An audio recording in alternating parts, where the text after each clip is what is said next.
What's going on, guys? So in this video I have the first episode of my mailbag series. This is a series where I get emails from people. I'm just starting it, so these first three people, they had questions and I got these emails prior to this. So if you guys want to send me emails asking for advice, literally anything, I will give you guys Twitter shoutouts and stuff for doing it. So I'll put my email in the description. And yeah, let's start this off with the first email. This is from Landon52344. He's actually on Twitch, so go check him out. Hey TD Barrett, I'm a freshman in high school and I plan on going out for the golf team next year, but I'm not the best at it. I've had some lessons from a golf instructor and I've gotten better and I want to keep practicing it and go out for the team next year, but it's getting really hard to keep practicing because I'm not making great progress, only small progress. Any advice on things I can do to keep my confidence high and to keep getting the motivation to keep practicing and getting better? I would really appreciate it. Well, Landon, my advice is, honestly, you can't quit something that you want to be good at. You got to think, people at this point might be in front of you. There's going to be guys who have been doing it longer, but they all started out just like you. Like, even the best golfers in the world, they all started off just like you are now. It's just they kept working at it. You got to keep in the back of your head, like, I can be, what do these guys have that I don't have? They have nothing that you don't have. You are all, like, not everyone's equally gifted, but you can get there through hard work. So keep playing golf, keep doing all that. If you're struggling to keep going, just think of like how good it'll feel once you get to the place that you want to get, because you can get there, because everyone else, all the great golfers in the world, all started out somewhere. So keep that in mind, Landon, and thank you for the question. The next question is from Westmore10. The story is my shoulder is, oh wait, I'm sorry, I messed it up. When I was in 8th grade, I played outside linebacker and was supposed to start my freshman year in high school.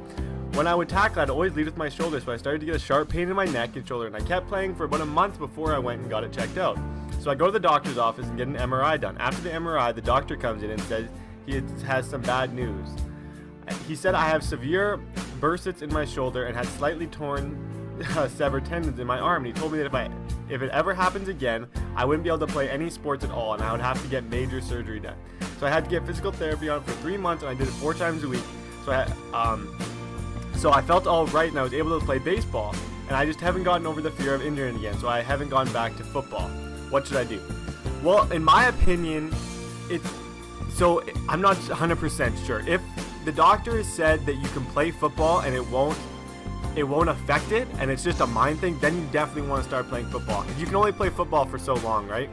There's like a quote, it's like, everyone at some point in their life gets told they have to stop playing. I think it's more like direct to baseball. It's in the movie Moneyball. It's like some of us it's 18, some of us it's way older, but we all have to stop playing. So you want to play as much as you can in the time that you can. So that's if it's not going to affect it. If it's going to affect it, however, and it could potentially make it so you can't play sports again ever, I would say sit out football. The last thing you want to do is live your whole life not being able to play sports if you love them. Like, even when you're older, there's slow pitch, there's a bunch of different things that you can play, and you don't want to ruin that from high school. And if you can still play baseball, just focus on baseball. Like, don't worry too much about football. Like, get really good at baseball, go somewhere in that.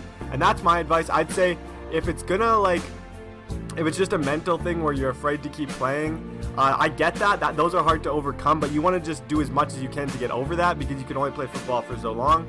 But like I said, if it's going to affect it and you might never be able to play sports again, I'd say sit football out and just keep playing baseball, and maybe try some other sports too. There's tons of sports that don't involve as much contact as football do. So thank you very much for the question, Westmore. The last question is, hi, I play a lot of sports. What is the best way you keep your cool during a bad game?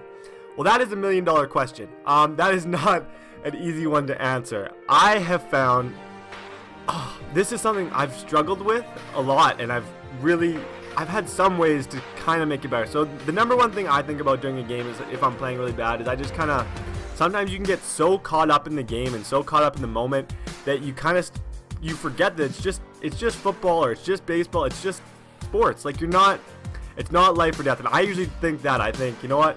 In an hour, this game is going to be over. In a week, no one's going to remember what happened. Usually that's what I like to say to myself.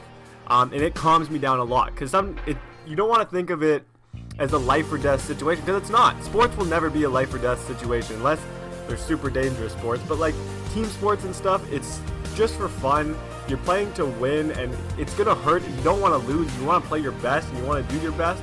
But if you lose, there's not something absolutely terrible that can happen. So I always just tell myself that. I always say, you know what? I'm not playing very good because I'm nervous. Usually that's a thing. It's all in the mind. Like, especially with football for me at quarterback, it's all a mind thing. I know I have the ability, but sometimes my mind, I'm just like nervous. I'm afraid to make plays. I don't think I can do it. And you just got to stop yourself and you got to think like, I can do this. Calm down. Look in the stands. See your parents there. See everyone who's supporting you. Know that no matter what after the game, you still have people who love you and people who support you. So that's how I keep my cool during a bad game. It's just kind of not downgrade it, like not make it seem like it's nothing, but just don't get stressed out, because usually when people have bad games, it's a direct result of being nervous, like underconfident. So that's my advice on that. It's a $1 million question. I don't know if I'll ever find the exact answer to that one, but thank you very much for the question, and I'll definitely be giving you guys all shout outs on Twitter. So yeah, if you guys want to send me any emails like this, I'd really appreciate it, because I really like doing this and I'd like to keep this series going. Any questions about literally whatever you want, and I'll give you shout outs on Twitter or Twitch or whatever you want, and I'll post it on my Twitter. So thank you guys very much for watching this game. It's not quite over. I actually am playing really good in Mutt lately. I've been doing a lot better. I had that kind of cold streak. Here I get a pick with Anthony Barr, and after he ends up quitting. So thank you guys. I hope you enjoyed the first ever like mail series. I'm definitely going to keep this going. I find they're some of my favorite. This is probably one of my favorite videos I've done in a long time. So yeah, leave a like on this video if you liked it as well, and let me know in the comments. Or like you can ask me a question in the comments or on Twitter or email. Just